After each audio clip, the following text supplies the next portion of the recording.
special victims detective in the city and one of my closest friends.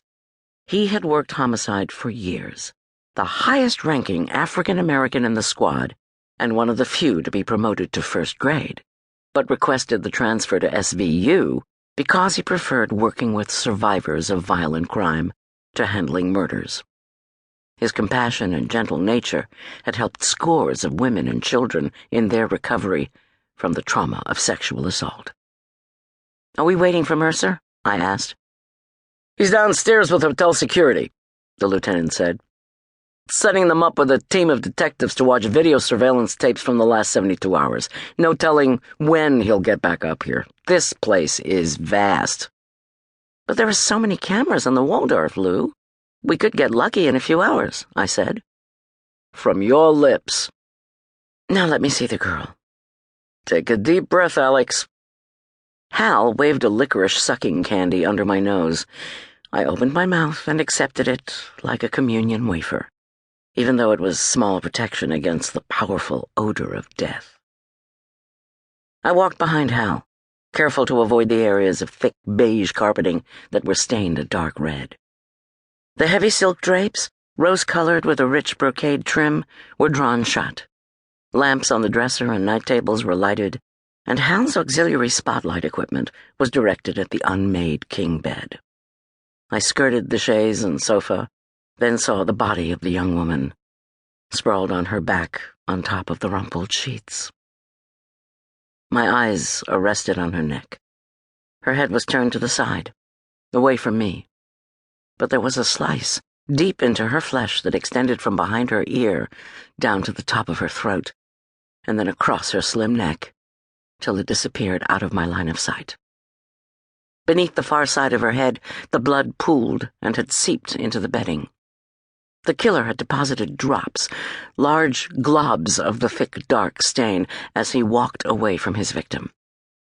Those were the markings on the carpet that led out of this death chamber toward the front door. "Had anything like this, Alex?" Rocco had given me time to take in the scene. The well-toned body of the woman was exposed to all of us, memorialized in photographs that would be studied in a courtroom if I overcame an adversary's cry of prejudice, and soon to be dissected by a first-rate medical examiner in the grimmest room in New York City. My first instinct, anything but prosecutorial, was to restore some of her dignity and lift the sheet over her torso. Instead, I bit my lip and studied the position of the lower body, legs splayed to reveal a patch of dark, curly pubic hair. "No," I said. "Nothing." The lieutenant wanted to know whether I had encountered any victims who had survived a similar assault, raped and left for dead with a deep knife wound to the neck. Rocco Corelli would not have received reports of survivors from the Special Victims Unit, but my team would have known of anyone operating with a similar modus operandi. I folded my arms and stared at the body again, from the tips of her manicured toes to the lines that appeared to have been sliced by a sharp instrument into her upper thighs, past the gaping wound that killed her to the top of her matted brunette hair. "I'm sure you've checked with North."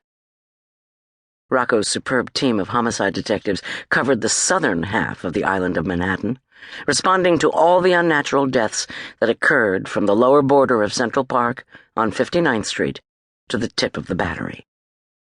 Manhattan North had the rest of the real estate: the park itself, the Upper East and Upper West Sides, Harlem and Spanish Harlem, to the border created by Spite and Dival Creek, looking across to the Bronx.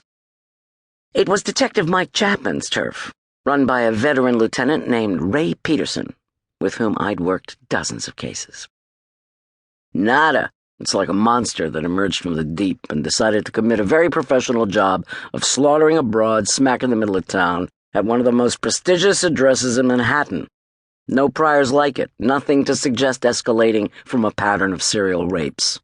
It's like he came out of nowhere. "Nobody comes out of nowhere, boss," Pug said, "and disappeared back into nowhere," Rocco said, ignoring Pug McBride. "Who is she?" I said. "No idea yet. You've asked me that 3 times. Impatience isn't your best feature."